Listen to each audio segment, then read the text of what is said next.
Group 4 ஓட கேள்வி தரம் அடுத்தடுத்து வரக்கூடிய எக்ஸாம்ல நம்ம எப்படி அப்ரோச் பண்ணணும் அப்படிங்கிற ஒரு அனலைஸ இந்த வீடியோல நம்ம பார்க்குறோம். ஸோ வீடியோ ஸ்கிப் பண்ணாம ஃபுல்லா பாருங்க. இது உங்களுக்கு ஒன் டைம் அட்டெம்ப்ட்க்கு யூஸ் ஆகும். நான் ரொம்ப வருஷமா படிச்சுட்டு இருக்கேன், கிளியர் பண்ணல. இல்ல இப்பதான் நான் படிக்க ஆரம்பிச்சிருக்கேன், நான் முடிச்சிட முடியுமா அப்படிங்கிற டவுட் எல்லாமே உங்களுக்கு இந்த ஒரு வீடியோ வந்து ஆன்சர் கொடுக்கும். ஸோ ஃபுல்லா பாருங்க. ஃபர்ஸ்ட் நமக்கு குரூப் 4 பத்தி நம்ம கொஸ்டின் பேப்பர் ஸ்டாண்டர்டை தெரிஞ்சுக்கிறது ரொம்ப இம்பார்ட்டன்ட். ப்ரிப்பரேஷனுக்கு முன்னாடியே இத தெரிஞ்சுக்கிறது ரொம்ப ரொம்ப இம்பார்ட்டன்ட்டா இருக்கும். குரூப் 4 பொறுத்த வரைக்கும் நமக்கு இது ஒரு 1 லெவல் எக்ஸாமினேஷன். பிரிலிம்ஸ் மட்டும்தான். பிரிலிம்ஸ முடிச்சதுமே நம்ம நிறைய மார்க் போட்டிருக்கோம். 170 பிளஸ் 175 பிளஸ் போட்டிருக்கோம் அப்படின்னா கான்பிடென்ட்டா நம்ம கவுன்சிலிங் போவோம் அப்படிங்கறத அஷூரன்ஸ் கொடுக்குற எக்ஸாம் தான் இது. இது நமக்கு கொஸ்டின் பேட்டர்ன் எப்படி இருக்கு? பொது தமிழ் அப்படிங்கறத கட்டாயமாக்கியிருக்காங்க. முன்னாடி இங்கிலீஷும் இருந்துச்சு, தமிழும் இருந்துச்சு. இப்போ நமக்கு பொது தமிழ் அப்படிங்கறது கட்டாயமாக்கியிருக்காங்க. 100 கேள்விகள் அதுல இருந்து கேக்குறாங்க. அடுத்து ஜிஎஸ் ஜெனரல் ஸ்டடீஸை பொறுத்த வரைக்கும் 75 கேள்விகள் நமக்கு வந்து இதுல இருந்து வருது. அதுக்கு டோட்டலா 10 யூனிட்ஸ் நம்ம படிக்கிற மாதிரி இருக்கு. அடுத்து ஆப்டிடியூட் அண்ட் மென்டல் எபிலிட்டி பொறுத்த வரைக்கும் 25 கேள்விகள்ல இருந்து 27 கேள்விகள் வரைக்கும் மேக்சிமம் இப்ப கேட்கறேன். முன்னாடி நடந்து முடிஞ்ச எக்ஸாம் நீங்க எடுத்து பார்த்தா உங்களுக்கு தெரிஞ்சிருக்கும். 25 கேள்விகள்ல இருந்து மேக்சிமம் 27 வரைக்கும். போன டைம்ல 27 கொஸ்டின் மேக்ஸ்ல வந்து கேட்டிருக்காங்க. அவ்வளவு தூரம் போகுது அப்படிங்கறதுனால ஆப்டிடியூட் இம்பார்ட்டன்ட். இதுல வந்து முழுமையான மதிப்பெண் அவங்க எடுக்கிறதுக்கு எதை போக்கஸ் பண்றாங்க அப்படின்னு பார்த்தோம்னா, முதல் இருக்க தமிழ் 100ஐயும் அடுத்தது இருக்க மேக்ஸ் 25ஐயும் இந்த 125ல 110க்கு மேல ஒருத்தவங்க போட்டிருக்காங்க அப்படின்னா அவங்களுக்கு வேலை கிடைக்க வாய்ப்பு இருக்கு. 115க்கு மேல போட்டிருக்காங்க அப்படின்னா வாய்ப்பு இருக்கு அப்படிங்கிற மாதிரி சொல்றாங்க.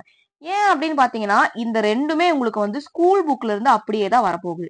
1-2 கேள்வி வெளில இருந்து வரலாம். மத்தபடி மொத்தமாவே ஸ்கூல் புக்ல இருந்து வரப்போறது தமிழும் மேக்ஸும் மட்டும்தான். ஜிஎஸ் அப்ப எங்க இருந்து வருதுன்னா அதுவும் ஸ்கூல் புக்ல இருந்து தான் வருது. ஆனா முழு மதிப்பெண் எடுக்கிறதுக்கான பாசிபிலிட்டி இதுல கொஞ்சம் கம்மியா இருக்கு. ஏன்னா கேள்வி தரம் அப்படிங்கிறது கொஞ்சம் ஸ்டாண்டர்டா இருக்கு அப்படிங்கறதுனால இந்த ஜிஎஸ் வந்து செகண்டரியா வச்சுக்கிட்டு பிரைமரி இம்பார்ட்டன்ஸ் தமிழுக்கும் மேக்ஸுக்கும் கொடுக்குறாங்க பெரும்பாலான மக்கள். எல்லாருமே அதான் வந்து பண்ண போறாங்க. அடுத்து குரூப் 4 நம்ம வந்து 2 கேட்டகரியா பிரிக்கலாம். ஒன்னு ஈஸி, ஒன்னு டிஃபிகல்ட். இது என்ன ஈஸி டிஃபிகல்ட் அப்படிங்கறத நான் உங்களுக்கு இங்க வந்து சொல்றேன். ஃபர்ஸ்ட் நமக்கு ஈஸி அப்படின்னு எடுத்துக்கிட்டோம் அப்படின்னா 80ல இருந்து 85 கேள்விகள் அப்படியே டைரக்டா நமக்கு வந்து புக்ல இருந்து வந்துருச்சு அப்படின்னா அது ஒரு ஈஸி. ஏன் ஈஸி? நம்ம புக்ல படிச்சிருப்போம், டைரக்டா புக்ல இருந்து கேட்டாங்க அப்படின்னா அது வந்து ஈஸி. டிஃபிகல்ட் அப்படிங்கிறது 20ல இருந்து ஒரு 15 கேள்வி வரைக்கும் டிஃபிகல்ட் அப்படிங்கிற கேட்டகரியில நம்ம வைக்கலாம். இது ஏன் டிஃபிகல்ட் அப்படின்னா இப்ப நம்ம வந்து 6ஆம் வகுப்புல இருந்து 12ஆம் வகுப்பு வரைக்கும் இருக்கிற ஓல்ட் அண்ட் நியூ பழைய புதிய புத்தகம் எல்லாமே நம்ம வந்து படிச்சுட்டு போயிட்டோம் பரீட்சைக்கு. ரெஃபரன்ஸ் புக்கை வந்து கொஞ்சம் பேர் தான் படிச்சிருப்பாங்க. தமிழுக்கு வந்து தேவிரா அப்படிங்கிற புக்கை வந்து ரெஃபரன்ஸ் புக்கா சொல்றாங்க. நான் மேக்சிமம் ஒரு 50 to 60 பீப்புள் கிட்ட கேட்டதுல தேவிரா அப்படிங்கிற புக் வந்து ரெஃபரன்ஸ் புக்கா வந்து சொல்றாங்க. இதுல வந்து எல்லா கண்டென்ட்டுமே கவர் ஆயிருக்கு அப்படிங்கிற மாதிரி சொல்லியிருக்காங்க. இதுல இருந்து கேள்விகள் வந்துருச்சு அப்படின்னா அது டிஃபிகல்ட் அப்படின்னு சொல்லிடுறாங்க. சரி, இப்ப இந்த 6ல இருந்து 12 வரைக்கும் நான் படிச்சிட்டேன். புதுசும் படிச்சுட்டேன், பழசும் படிச்சுட்டேன். ஆனா கேள்விகள் அதுல இருந்து வரலையே. சிறப்பு தமிழ்ல இருந்து போயிட்டாங்க திடீர்னு. சிறப்பு தமிழே நாங்க வந்து இன்னும் படிக்கவே இல்ல. ஆனா சிறப்பு தமிழ்ல இருந்து கேள்விகள் போயிருச்சு அப்படின்னா அது டிஃபிகல்ட் அப்படிங்கிற கேட்டகரியில வைக்கிறாங்க. இப்ப நான் வந்து ஓல்டு நியூ படிச்சுட்டேன், சிறப்பு தமிழும் படிச்சுட்டேன், எல்லாமே படிச்சுட்டேன். ஆனா கொஸ்டின் திடீர்னு எத்திக்ஸ்ல இருந்து கேட்டாங்க அப்படிங்கிறது டிஃபிகல்ட்டுக்கு போயிருது. அப்ப ஸ்கூல் புக்ல இருந்து சுத்தி சுத்தி கொஞ்சம் இன்டேரக்டா கேட்டாலோ இல்ல இன்டெப்தா கேட்டாலோ அது டிஃபிகல்ட்டி கேட்டகரி அப்படிங்கறதுல போயிருது. இது ஒரு 20ல இருந்து 15 கேள்விகள் வந்து டிஃபிகல்ட்டா இருக்கு. அடுத்து மேக்ஸை பொறுத்த வரைக்கும் 18ல இருந்து 20 கேள்விகள் நமக்கு வந்து 3-4 ஸ்டெப்ல ஆன்சர் வந்துச்சு அப்படின்னா அது வந்து ஈஸியா இருக்கு. ஸ்கூல் புக் சம்மா தான் இருக்கு. ஒரு 2-3 ஸ்டெப்ல ஆன்சர் வந்துச்சுன்னா ஈஸியா இருக்கு.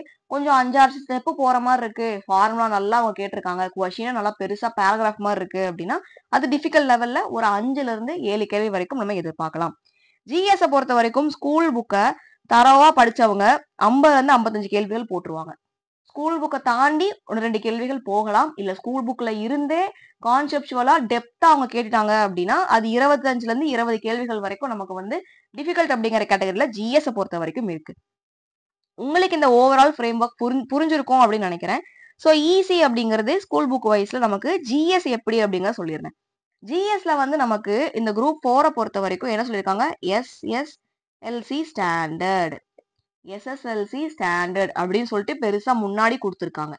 இந்த எஸ்எஸ்எல்சில இருந்து மட்டுமே கேள்விகள் கேட்டா நமக்கு தேவையான வேலை ஆட்கள், நமக்கு இந்த ஜாபுக்கு தேவையான ஆட்கள் நமக்கு எடுக்கிறது அப்படிங்கிற ப்ராசஸ் வந்து கஷ்டமாயிரும். ஏன்னா கிட்டத்தட்ட ஒரு 18ல இருந்து 20 லட்சம் பேர் வந்து இந்த எக்ஸாமை எழுதுறாங்க.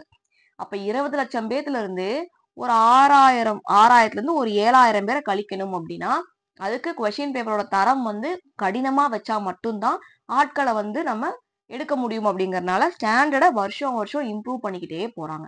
எப்பெல்லாம் எக்ஸாம் நடக்குதோ அடுத்தடுத்த எக்ஸாமுக்கு இம்ப்ரூவ் பண்ணிட்டே போறாங்க. ஏன்னா எழுதுற எண்ணிக்கை அதிகமாயிட்டே போகுது அப்படிங்கறதுனால. இந்த இடத்துல நம்ம எஸ்எஸ்எல்சி அப்படிங்கறனால ஜிஎஸ் பொறுத்த வரைக்கும் 6ல இருந்து 10ஆம் வகுப்பு இருக்க புக்கை மட்டும்தான் ஜிஎஸ்க்கு வந்து படிக்கிறாங்க. 11, 12 போறது இல்ல. ஏன் வந்து படிக்க மாட்டேங்கிறீங்கன்னு கேட்டா அது எதுக்கு படிச்சுக்கிட்டு எஸ்எஸ்எல்சி தானே 10th வரைக்கும் படிச்சா போதும் அப்படிங்கிறாங்க. ஸோ கேள்வி எடுக்கிறவங்க 12th புக்ல இருந்து கேள்வி எடுத்தாங்க அப்படின்னா அது வந்து டிஃபிகல்ட்டி கேட்டகரிக்கு போயிருது. அது நிறைய பேர் தப்பு பண்ணிடுறாங்க, வேலை கிடைக்காம போயிருது.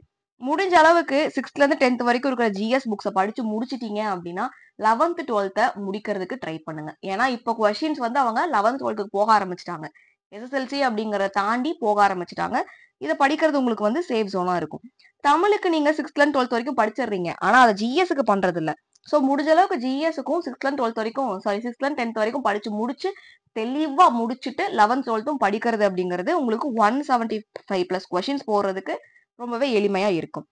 இந்த டிஃபிகல்ட் அப்படிங்கிற கேட்டகரி வந்து ஆல்ரெடி சொன்னதுதான் உங்களுக்கு. 11th 12th ஸ்கூல் புக் போயிட்டாங்க அப்படின்னா அது டிஃபிகல்ட் கேட்டகரி.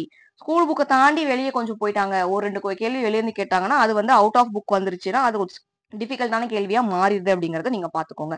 சில டாபிக்ஸ் இது ரொம்ப ரொம்ப இந்த இடத்துல இம்பார்ட்டன்டா உங்ககிட்ட சொல்லணும் அப்படின்னு நினைச்சது. சிலபஸ்ல சில டாபிக்ஸ் வந்து நமக்கு கொடுத்துருக்காங்க. அந்த டாபிக்ஸ் வந்து ஸ்கூல் புக்ல கிடையாது. சிலபஸ்ல இருக்கு, ஆனா ஸ்கூல் புக்ல கிடையாது. அப்ப அத வந்து எப்படி படிக்கலாம் அப்படின்னு பாத்தீங்கன்னா நீங்க வெளியில ரெஃபரன்ஸ்ல இருந்து எடுத்து படிக்கிற மாதிரி தான் இருக்கும். அந்த மாதிரி கேள்விகள் நம்ம போக்கஸ் பண்ணாம விட்டுட்டோம் அப்படின்னா அதுவும் டிஃபிகல்ட் அப்படிங்கிற கேட்டகரிக்குள்ள வந்துருது. சிலபஸ்ல இருக்குது, ஆனா அது புக்ல எங்கேயுமே இல்ல அப்படின்னா அது கொஞ்சம் ஸ்பெஷல் அட்டென்ஷன் கொடுத்து நோட்ஸ் எடுத்து படிக்கிறது அப்படிங்கிறது உங்களுக்கு இங்க இம்பார்ட்டன்டா இருக்கும். ஸோ குரூப் 4 பத்தின ஓவரால் அனலைசிஸ் இதுதான். உங்களுக்கு கொஸ்டின் எப்படிலாம் கேட்பாங்க, ஈஸி டிஃபிகல்ட் என்ன அப்படிங்கறது நான் கொடுத்துருக்கேன். அடுத்தது குரூப் 2க்கு குரூப் 1க்கு செப்பரேட்டா வீடியோ கொடுக்குறேன் கொஸ்டின் ஸ்டாண்டர்ட் பத்தி. அதையும் நீங்க வந்து ரெஃபரன்ஸ் பண்ணி பாத்துக்கோங்க. ஸோ உங்களுக்கு இது என்டரா புரிஞ்சிருக்கும்னு நினைக்கிறேன். நம்ம சேனல் சப்ஸ்கிரைப் பண்ணிக்கோங்க, டெலிகிராம் குரூப்ல ஜாயின் பண்ணிக்கோங்க. 270 days ப்ரோக்ராம் அப்படின்னு நெக்ஸ்ட் 2025 டிஎன்பிஎஸ்சியோட ப்ரிலிம்ஸ்க்காக ஒரு பேட்ச் ஃப்ரீ பேட்ச் ஒன்று அனௌன்ஸ் பண்ணியிருக்கோம். ஜாயின் பண்ணாதவங்க ஜாயின் பண்ணிக்கோங்க.